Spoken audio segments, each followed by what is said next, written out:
What's up everybody, welcome back to Krebsbach Racing. Today we're introducing a new project. You might have saw it on the first video on my introduction, but this is the Drift 135i we're going to talk about today.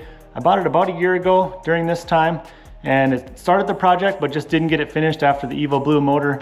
The 128i kept on running, so we just started using that for the rest of the year, and this kind of got sidetracked.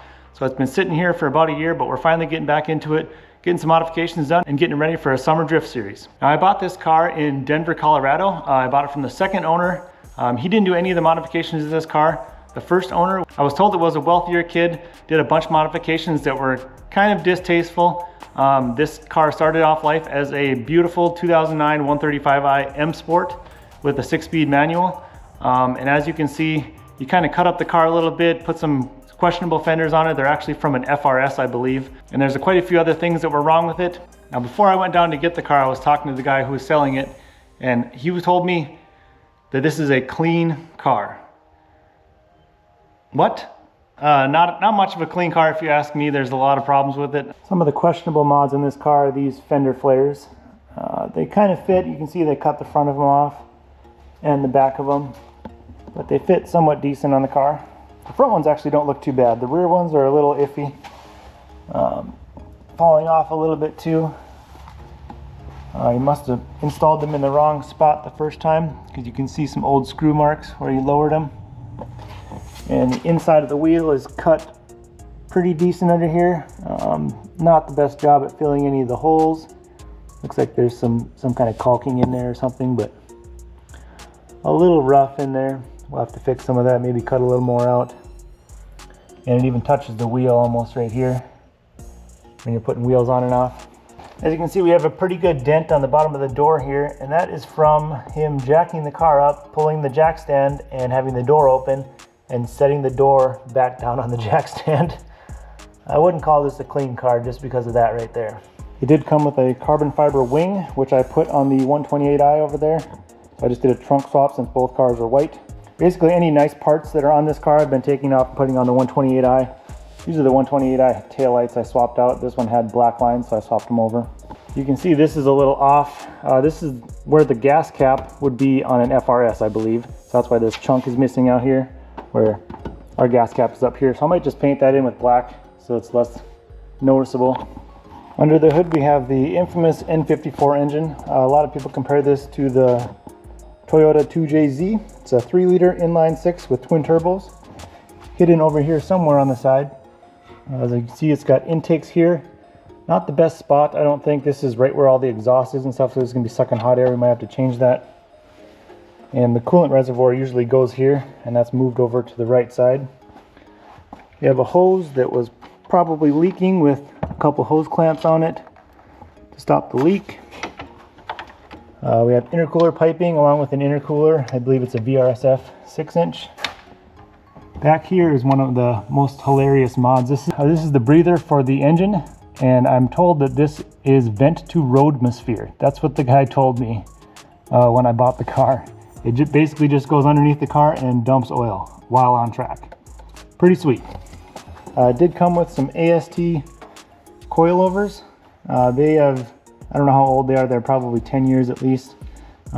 Quite rusty, pretty crusty. We're going to get those swapped out for some Fortunato coilovers.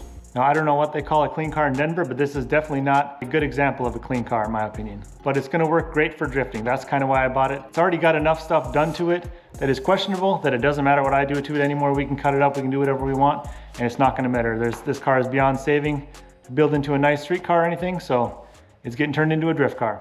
This car is a decent platform, I think, to start out on. It's got 50-50 weight distribution, or pretty close to it. It's got a 3-liter inline-6 with twin turbos, stock, so you can make good power with just a few bolt-ons. It does have a lot of modifications that I wanted. It came with both front driver's side and passenger side seats with harnesses.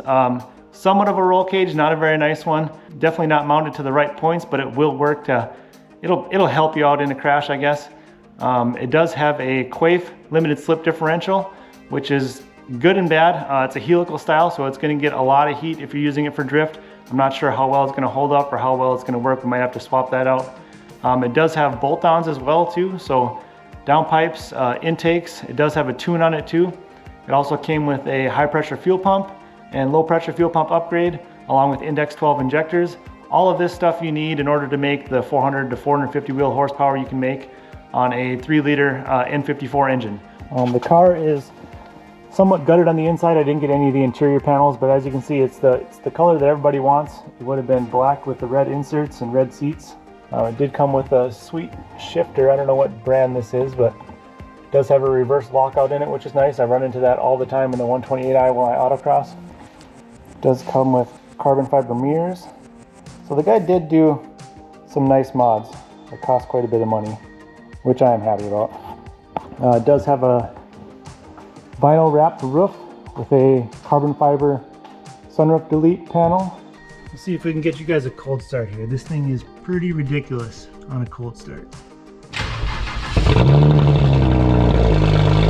Now it didn't do the crazy cold start that it does every once in a while. It is super loud and annoying for about 10 seconds.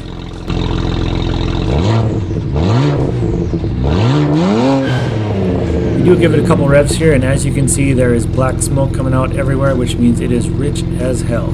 It's on a Vishnu piggyback right now. We're going to be swapping that over to an MHD tuner.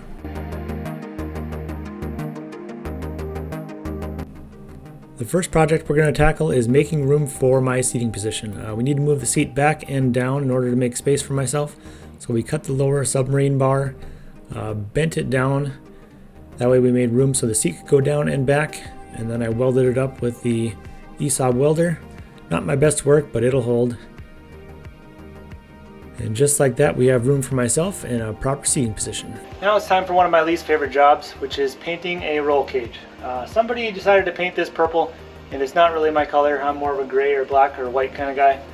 So we need to get this all sanded. We'll start off with just some Scotch-Brite.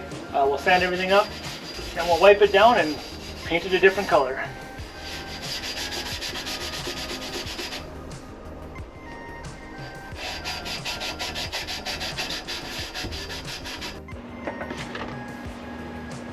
Now that we have the whole thing sanded down, we'll just take some paint thinner, or all I have here is acetone and a microfiber, and wipe everything down to make sure it's clean so the paint has something to stick to.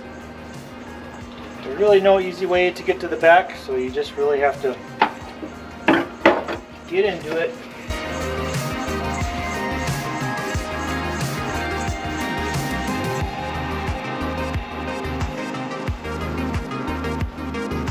Alright, we got everything wiped down, and this is what I like to use. I've used it on my cage a couple times for the Evo. It's Rust-Oleum's Hammered, but it's kind of like a textured oil-based paint. It sticks to just about anything, and it's super durable, so that's why I've used it. Just put it on with the brush. It's a lot easier than trying to mask everything off, I think. So let's just get this thing painted and change the color. Everything turned out looking pretty nice. I did have to do 2 coats. This color is black. And as you can see, it's a gloss finish, but it just has a little bit of texture to it. Kind of hides all the imperfections that are in a roll cage, especially one like this. Now for the rear brakes, I went with a dual caliper setup from Seems Legit. It's a Willwood caliper that mounts right to the bottom of here. They actually have a bracket that mounts to the back of the knuckle. So you don't have to remove the bearing or anything like that. It's easy to install. You just have to remove your stock e-brake and put this in place and then run lines. And then we'll put a hydraulic handbrake up front. The wheels that I went with are a set of Aodhan wheels. These are 18 by 9.5 plus 35 in the rear, and then I went with an 18 by 8.5 plus 35 in the front. These are fairly cheap wheels, and I'm very happy with how they look for how cheap they were. Exactly the look I was going for. I think they'll look great in this car.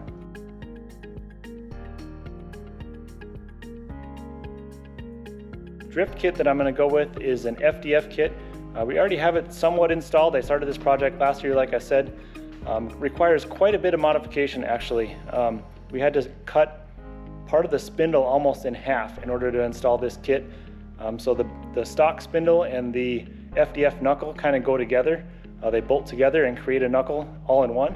So we got that halfway installed, but we're waiting on suspension to install the rest of it. We also had to cut a hole in the top of the strut tower to get the top of the strut over far enough so we can get our camber correct. This kit will make the car about 2 inches wider than stock. So that's what the over fenders are going to be helpful for. Even though they're not the best looking, they're going to help me with my drift build. I also ran into an issue with FDF sending me the wrong parts. They sent me 6-inch toe arm extensions instead of 4-inch. So we had about, I don't know, 6 or 7 inches of toe out. Not ideal, so I got those parts swapped out. We also ran into another issue with the oil cooler. The stock oil cooler is up front in front of the front wheel, and we're gonna have to move that and relocate to a different area. This is actually a Grip Royale steering wheel that I won in Street Mod. I believe this is like a 2018 or 19, something like that. Second place, so not my favorite, but still a nice looking steering wheel, and it fit perfect in this car. So thanks for watching, everybody. I hope you liked the project. Stay tuned for more updates. We're gonna be doing a oil pan baffle. We also need to throw some Fortunato coilovers on this car along with handbrake, get that all mounted up. So it's getting closer, we're just about there. It's only January. We have a few more months to get this thing drift ready for the summer.